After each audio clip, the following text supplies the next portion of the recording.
Hello friends, मैं हूं सन्मय प्रकाश और आप देख रहे हैं यूट्यूब चैनल सरकारी जॉब न्यूज़। कई इंपॉर्टेंट टॉपिक है इस पूरे वीडियो में, बर्निंग टॉपिक है, सब पर चर्चा करेंगे एक एक करके क्योंकि सारे एग्जामिनेशन के लिए इम्पॉर्टेंट है। तो शुरू करते हैं और दोस्तों लाइक बटन दबाना मत भूलना। पहला क्वेश्चन बहुत ही इम्पॉर्टेंट है। कितने लाख लोगों ने वर्ष 2021 में यानी पिछले साल भारत की नागरिकता छोड़ दी है?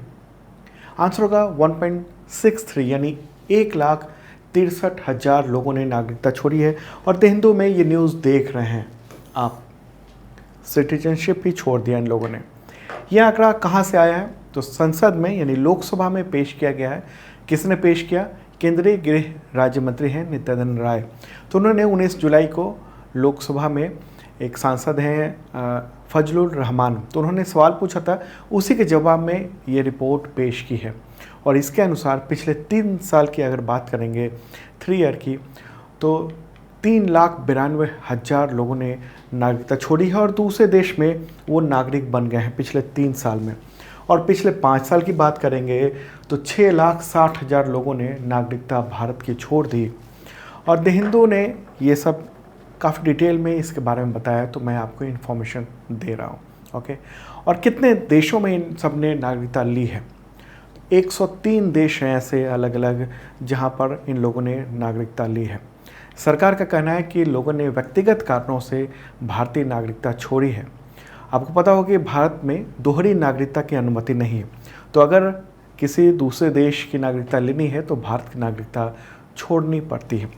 कई सारे इससे रिलेटेड बातें आती हैं, उन सब पर चर्चा करेंगे। पहले देख लेते हैं कि किस वर्ष कितने लोगों ने भारत की नागरिकता को छोड़ दिया है।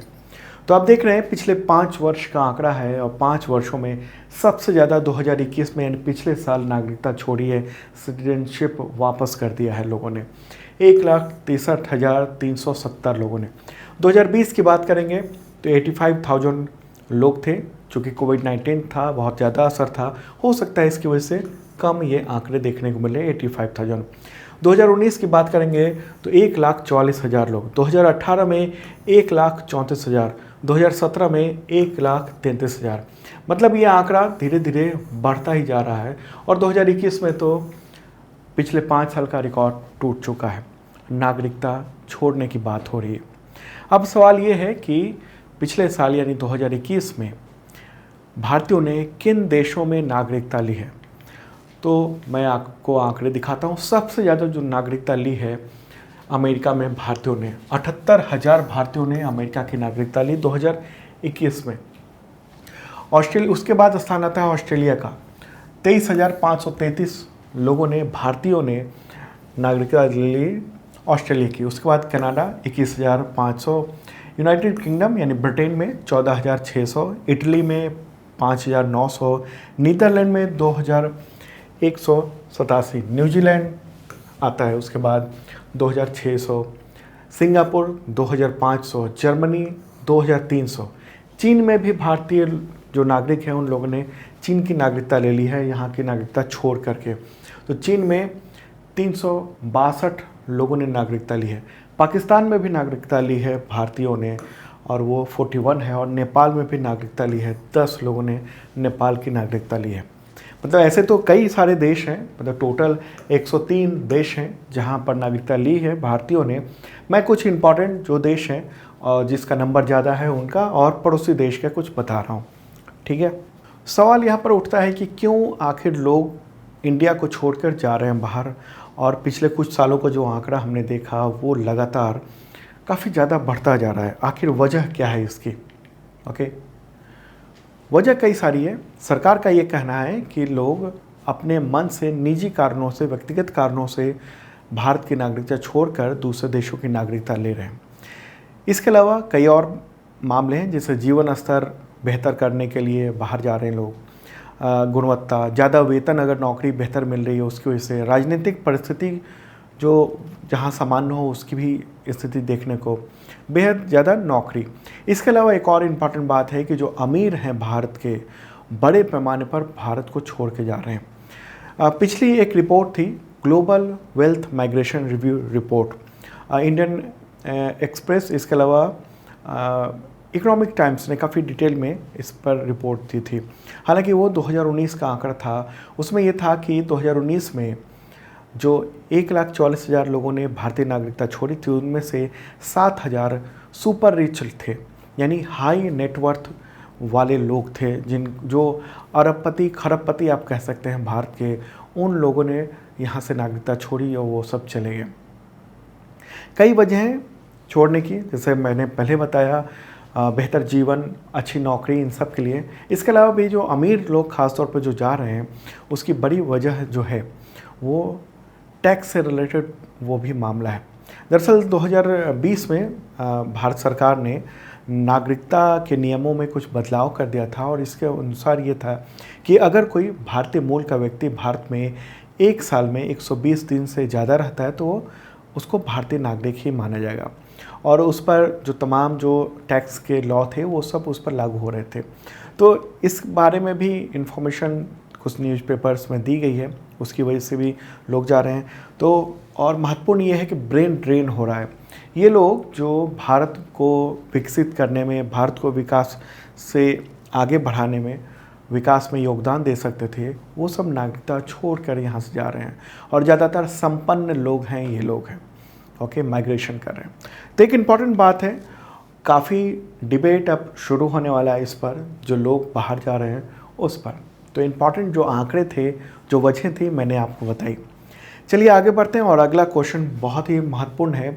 डॉलर की जगह विदेश में रुपए से व्यापार करने की पूरी योजना तैयारी सरकार ने कर ली है, और ये जो भी मैं बता रहा हूँ उसका PDF अवेलेबल है। इस वीडियो की डिस्क्रिप्शन में डेली का PDF फ्री होता है, और अब तक का टोटल करंट अफेयर्स का PDF भी अवेलेबल है, आप वो ले सकते हैं, आपके तमाम एग्जामिनेशन में काम आएगा। और ये हम जो करंट अफेयर्स बताते हैं उसमें मैं आपको बताऊं कि 2022 में जो भी एग्जामिनेशन हुए हैं, UPSC के प्रीलिम्स के हो गए, UPPSC, BPSC, WPSC, railway, SSC, इन सब ने में 90% जो करंट अफेयर्स के क्वेश्चन है वो हमने जो बताए थे वो सब टकराए हैं, कई बार बता चुका हूँ।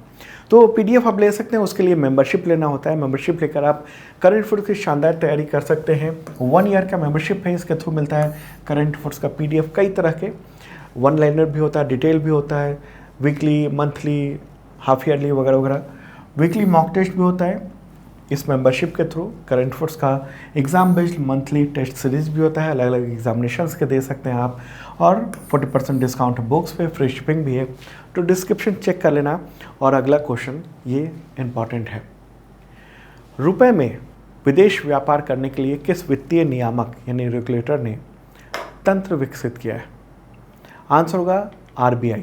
RBI ने ये नोटिफाई किया है और एक सिस्टम सेटल किया है, और उसका नाम ये है international trade settlement in Indian rupees.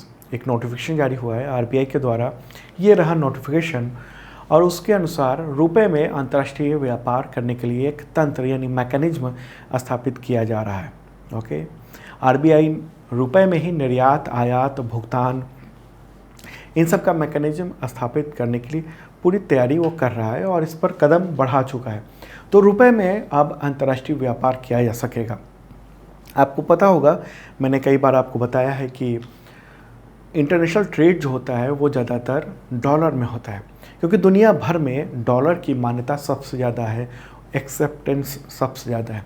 तो इस वजह से डॉलर बहुत हावी है, उसकी मुद्रा बहुत मजबूत है, और इस वक्त जो हालात अभी दिख रहे हैं कि डॉलर की तुलना में रुपया रसातल में जा रहा है। एक महीने का ये आंकड़ा मैं दिखा रहा हूँ आपको, 78 के आसपास था ठीक एक महीने पहले रुपया, और अब $1 की तुलना में रुपया जो है वो 80 तक पहुँच गया है। तो ये स्थिति आ गई है। अगर हम एक साल की बात करेंगे तो आप देखिए कि एक साल में हम कहाँ से कहाँ पर पहुँच गए हैं। ओके, तो वजह क्या है? वजह यह है कि चूँकि डॉलर में हमें व्यापार करना पड़ता है, और ज़्यादातर देशों को ऐसा ही करना पड़ता है, डॉलर में ही हमें कुछ भी खरीदना पड़ता है। आपका रुपया या उस देश का रुपया आमतौर पर वो विदेश व्यापार के लिए किसी काम का नहीं हो पाता है, क्योंकि जो दूसरे देश हैं वो भी डॉलर में ही खरीदते हैं। तो इससे क्या होता है कि हम अभी चूँकि अंतर्राष्ट्रीय तौर पर जो आर्थिक जो संकट अभी आया है, और जो इस वक्त क्या हो रहा है, इस वक्त यही हो रहा है कि जो रूस ने यूक्रेन पर जो हमला किया उसके बाद से बहुत सारे प्रतिबंध लग चुके हैं। किस पर? रूस पर। रूस ने किस पर हमला किया? तो यूक्रेन पर। यहाँ यूक्रेन ये रहा। तो यूक्रेन पर हमला करने की वजह से हुआ ये है कि तमाम जो यूरोपीय देश हैं और इसके अलावा अमेरिका और कई देशों ने प्रतिबंध लगा दिए हैं। किस तरह के प्रतिबंध लगा दिए हैं? कि डॉलर से पेमेंट नहीं हो पाएगा। एक स्विफ्ट सिस्टम होता है जिसके थ्रू अंतर्राष्ट्रीय जो ट्रांजैक्शन किए जाते हैं, लेकिन स्विफ्ट सिस्टम जो है वो यूरोप के द्वारा ये बनाया हुआ है, अमेरिका के द्वारा बनाया हुआ है, यूरोप अमेरिका इन सब के द्वारा। तो ऐसे में क्या होता है कि अगर कोई भी ट्रांजैक्शन डॉलर में किया जा रहा है रूस को, तो वो सीधा अमेरिका को पता चल जाता है और यूरोपीय देशों को पता चलता है। उनको तुरंत इन्फॉर्मेशन हो जाती है कि किस देश ने डॉलर का उपयोग कहाँ पर किया है। ओके, तो ऐसे में क्या होता है, अभी रूस के साथ ख़ास तौर पर जो हम लोग व्यापार कर रहे हैं, हम लोग ऑयल वगैरह वगैरह बहुत सारी चीज़ें हम मंगवा रहे हैं इंडिया की ओर। ख़ासतौर पे ये ब्लैक सी है, ब्लैक सी से नहीं मंगवा रहे हैं हम लोग। क्या कर रहे हैं कि कैस्पियन सी से होते हुए इधर ईरान और ईरान से चाबहार पोर्ट होते हुए और फिर हम लोग ये कार्गो इस तरफ चला आ रहा है। तो ऑयल हो गया और तमाम चीज़ हो गई, तो वो सब इस तरीके से इस रूट से, और इंडिया भी अपना सामान रूस को इसी रूट से भेज रहा है क्योंकि यहाँ पर वॉर चल रहा है। ब्लैक सी पे बहुत ज़्यादा ट्रेड वहाँ से नहीं हो पा रहा है। ठीक है, ये तो खैर अलग बात थी। लेकिन अब हम लौटते हैं बात पे कि रुपए और उसको लेकर, ठीक है, रुपए पे व्यापार को लेकर। दरअसल हो ये रहा है कि हमारा जो व्यापार है ख़ास तौर पर रूस के साथ, वो बहुत दिक्कत आ रही है क्योंकि हम रुपए में ट्रांजैक्शन अभी नहीं कर रहे थे। तो उसी के लिए आरबीआई ने ये तैयार किया है नया तंत्र, ओके, रुपए के जरिए व्यापार करने के लिए। मतलब उससे ये होगा कि हम रुपए ही देंगे और लेंगे, तो हमारे पास जो डॉलर बचा हुआ है, रखा हुआ है विदेशी मुद्रा, वो हमारे पास पर्याप्त बनी रहेगी। और उससे ये होगा, अगर हम कई सारे देशों के साथ रुपए से ट्रेड कर रहे हैं, तो हमारा जो रुपया है डॉलर की तुलना में वो बेहतर पोजीशन पे रह पाएगा। अभी जो बहुत रसातल पर चला गया है रुपया डॉलर की तुलना में, तो हम उसको काबू कर पाएंगे। ओके, तो ये पूरी स्थिति है। और इसके लिए क्या किया जा रहा है, कैसे ये तंत्र स्थापित किया जाएगा, क्या किया जाएगा, ये भी मैं आपको बताता हूँ। दरअसल इसके लिए क्या है, अंतर्राष्ट्रीय व्यापार के लिए भारतीय बैंकों को वोस्त्रो अकाउंट खोलना पड़ेगा। कहाँ पर वोस्त्रो अकाउंट खोलना पड़ेगा? अलग अलग देशों में। अगर आरबीआई ये चाहता है कि हम अगर रूस से वोस्त्रो अकाउंट खोलें, तो रूस के वहाँ के एक बैंक में हमें एक वोस्त्रो अकाउंट खोलना पड़ेगा, वो भी भारतीय बैंक को खोलना पड़ेगा। इंडियन किसी कारोबारी को नहीं खोलना पड़ेगा। इंडियन बैंक जो है वो उस भागीदारी देश में, जैसे यहाँ है, तो यहाँ पर एक वोस्त्रो अकाउंट खोलेगा। उसमें ये होगा वोस्त्रो अकाउंट में कि उसी के जरिए दो बैंक आपस में ट्रांजैक्शन कर सकेंगे और भारतीय आयातक और निर्यातक उस अकाउंट में भुगतान कर सकेंगे। तो होगा ये कि इंडिया ने अगर कुछ ख़रीदा है वहाँ से, मान लो ऑयल ख़रीदा इंडिया ने, तो इंडिया ने रुपया दे दिया, रुपया जो है उस अकाउंट में वहाँ पर जमा हो गया। अब क्या होगा? अब ये होगा कि अगर रूस कुछ सामान मंगवा रहा है और उसको भुगतान करने की ज़रूरत है, तो वो उसमें से उस रुपए को पेमेंट कर देगा यहाँ पर। ठीक है, तो इस तरीके से ये ट्रांजैक्शन इधर से उधर, उधर से उधर, ये इस तरह से व्यापार होता रहेगा। तो इसमें क्या होगा कि डॉलर की जो भूमिका थी इस दौरान इस व्यापार में, वो ख़त्म हो जाएगी और हम रुपए में व्यापार कर पाएंगे। ऐसा हम अलग अलग देशों के साथ भी कर सकते हैं, लेकिन फ़िलहाल ये कोशिश हुई है। और ऐसा भी नहीं है कि हर देश वोस्त्रो अकाउंट खोल दे। जो देश ये तैयार होगा कि हम रुपए में ट्रेड करना चाहते हैं, तो उसी देश में ये वोस्त्रो अकाउंट खोला जाएगा, जिसके ज़रिए क्या होगा, जिसके ज़रिए रुपए में ट्रेड हो पाएगा। और ख़ास तौर पर ये अकाउंट उस जगह पर नहीं खोला जा सकता, उस देश में जहाँ पर FATF यानी फाइनेंशियल एक्शन टास्क फोर्स ने उस देश को ग्रे लिस्ट या ब्लैक लिस्ट में रख दिया है, जैसे पाकिस्तान है। तो ऐसे ग्रे लिस्ट और ब्लैक लिस्ट वाले देशों में अकाउंट नहीं खुलेगा। ओके, कई सारी अड़चनें भी हैं। द हिंदू ने ये कहा है कि बैंक जो है तुरंत वोस्त्रो अकाउंट खोलने में उनको दिक्कत होगी, और अगर रूस पर पश्चिमी देशों के द्वारा प्रतिबंध का दायरा और बढ़ाया जाता है तो ऐसे में बैंक ऐसे माहौल में फंसना नहीं चाहेंगे जहां पर अंतर्राष्ट्रीय स्तर पर उसका व्यापार प्रभावित हो। ओके, क्योंकि आपको पता होगा, मैंने कई बार बताया है कि रूस ने जो मतलब यूक्रेन पर हमला किया उसकी वजह से इसके बहुत सारे बैंकों पर भी प्रतिबंध लग चुका है, वो इंटरनेशनल ट्रांजैक्शन नहीं कर सकते हैं। ठीक है, तो एक इम्पॉर्टेंट बात है, मुझे लगता है पूरी बात समझ चुके होंगे आप, और वो सब मैंने PDF में दे दिया है, डिस्क्रिप्शन चेक कर लेना। ओके, और इस साल का अब तक का PDF भी अवेलेबल है, मेंबरशिप के जरिए ले सकते हैं आप।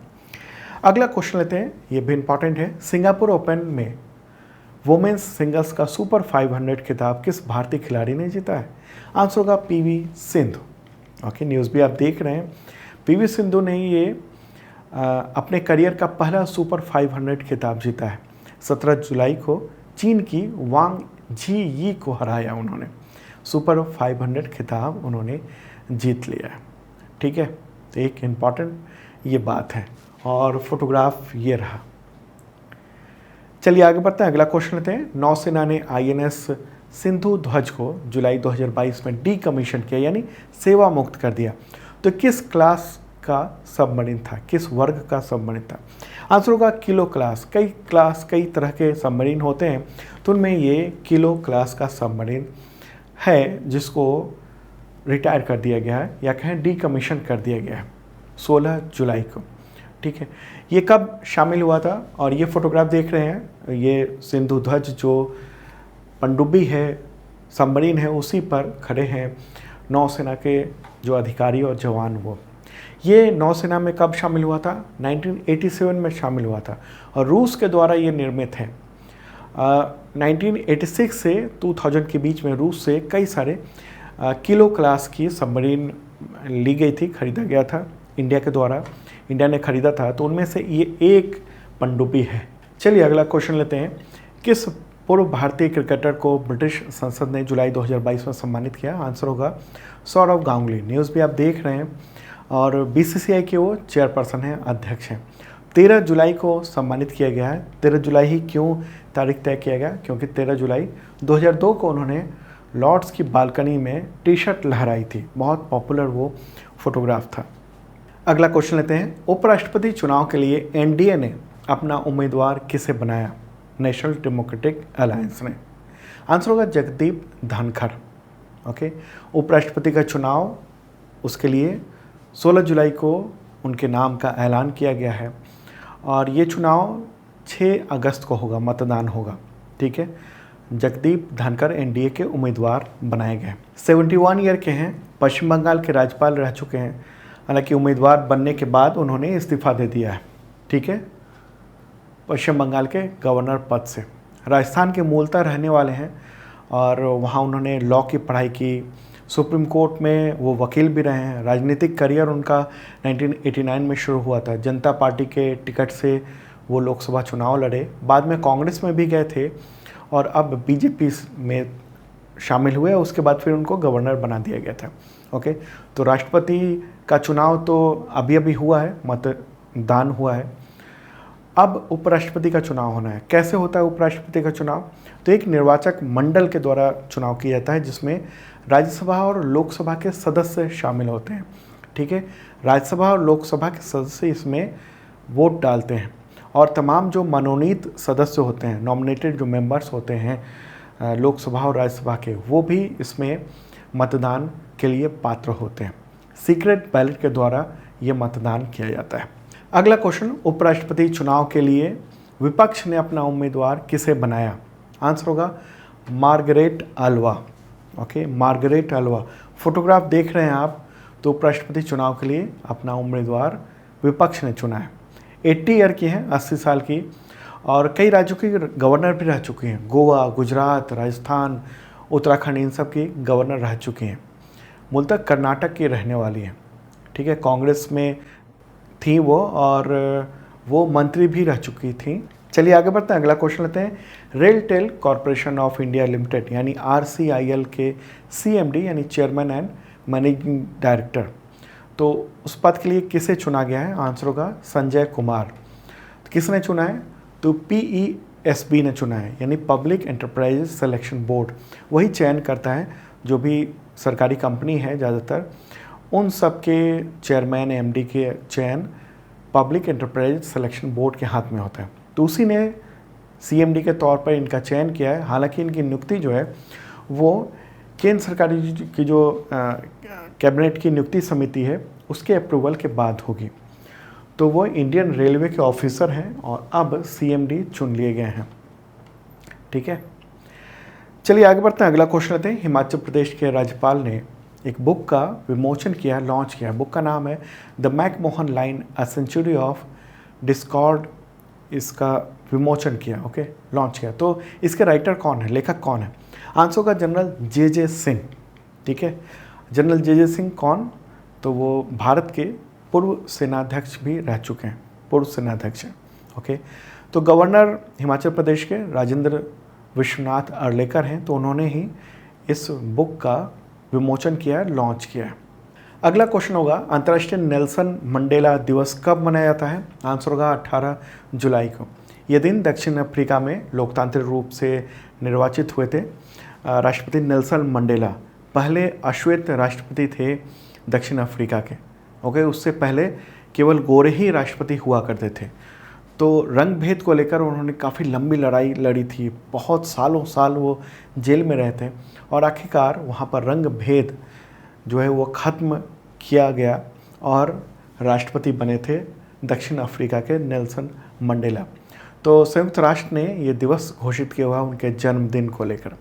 1918 में उनका जन्म हुआ था, 18 जुलाई को।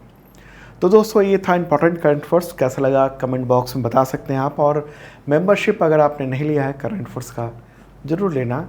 आप ऐप के थ्रू तैयारी कर पाएंगे और ऐप डाउनलोड कर सकते हैं गूगल प्ले से।